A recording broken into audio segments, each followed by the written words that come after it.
Coba, berarti orang kaya menurut agama Kristen tidak bisa masuk surga. Karena ajaran Yesus bukan dunia, akhirat. Untung, alhamdulillah sampai ini bukan Kristen loh, Bu. Andai kata sampai Kristen tidak bisa masuk surga. Persepuluhan, Pak. Bid'ah itu ada persepuluhan. Ya, apapun yang dilakukan di dunia sekarang ini, apakah dia persepuluhan dan sebagainya, apalagi mereka yang punya rumah, punya villa segitu gede, menurut Alkitab tidak masuk surga itu.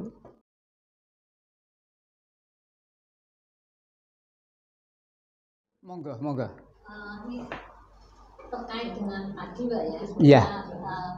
Lihat Injil Matius, Iya, Injil iya. Markus, Iya. itu berarti Injil yang sudah diubah atau karangan Matius gitu Ya, ya. jadi artinya Injil ya.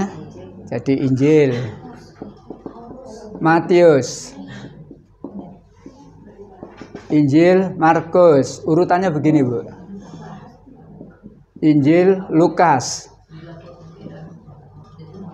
Injil Yohanes.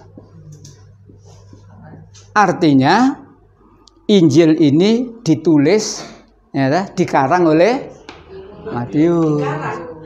Ya, insya Allah pada nantinya saya tunjukkan fotokopinya Injil karangan. Kalau di sini tidak ada tulisan, di sini hanya Injil Matius. Mungkin sama, Bapak.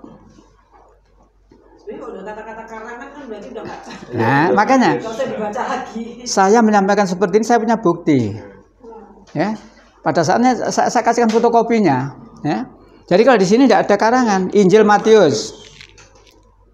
Lubang kedua, Injil Markus. Lubang ketiga, Injil Lukas. Injil Yohanes. Jadi di dalam satu buku itu ada Injil ini. Iya. Kok lucu ya?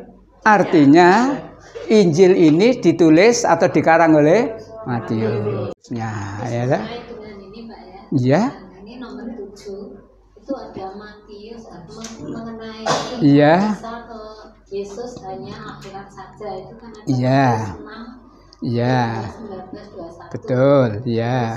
Dan Markus 10:23. Nah, betul. Jadi, Lukas. persepsi saya ya. Oh, ini tadi kelewatan. Iya, monggo. Persepsi saya bahwa untuk mengenai hal bahwa Yesus hanya akhirat saja. Iya, itu ya. di Injil.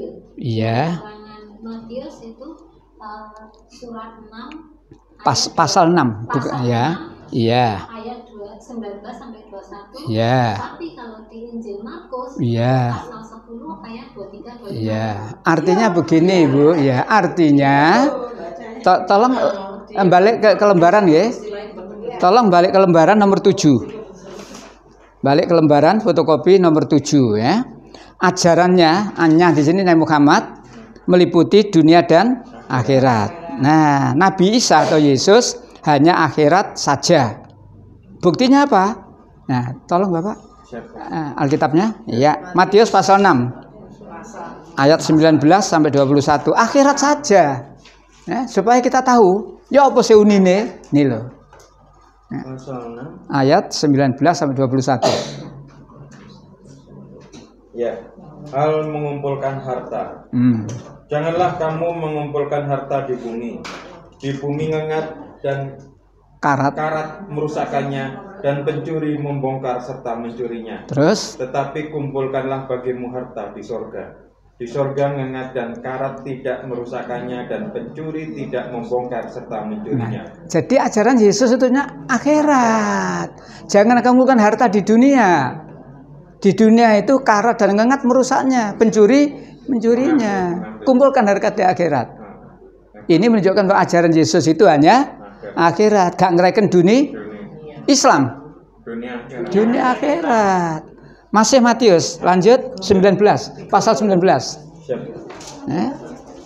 Makanya Ibu, lembar ini jangan dibuang.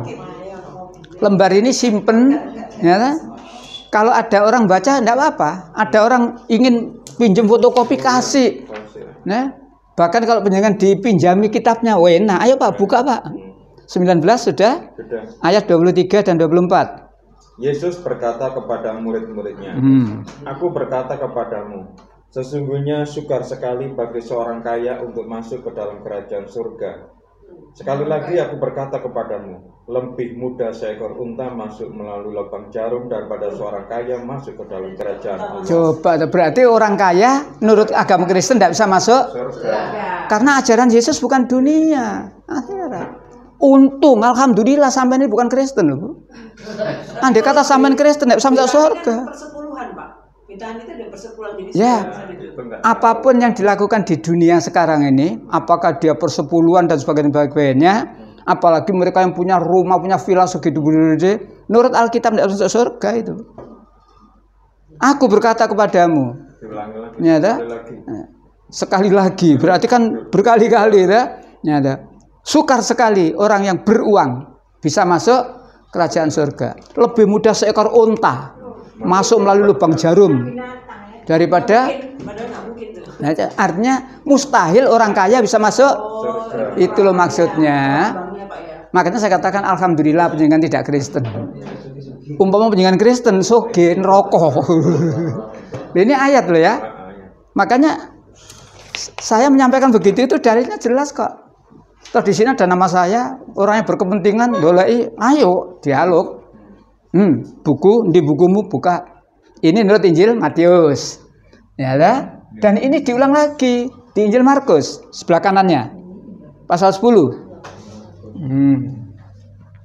Jadi diulang berkali-kali ajaran Yesus ini. Lubang kedua ya, Markus. Iya. Pasal 10. Ya, 23 dan sampai 25. Sama dengan tadi.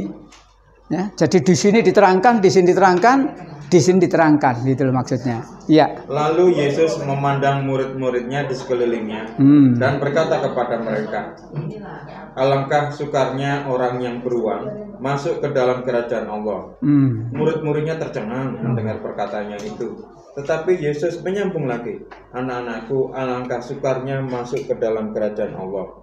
Lebih mudah seekor unta melewati lubang jarum daripada seorang kaya masuk ke dalam kerajaan Allah. Coba ya Bu ya. Islam tidak begitu. Orang Islam boleh kaya? Boleh. Ya perlu harus. Tapi tidak titik.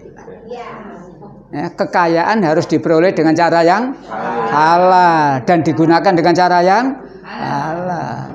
Nah, kalau kita tidak kaya, wah. Iso-iso dimurtadno karo tukang pemurtad kalau kita ndak kaya.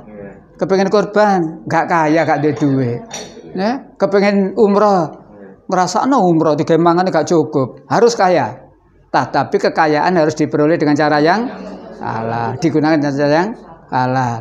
Markus sudah, satu lagi Lukas. Yo, Lukas. Jadi kalau ada nama orang Yohanes Sopo itu nama ini. Matius Sopo itu nama baptis itu ya.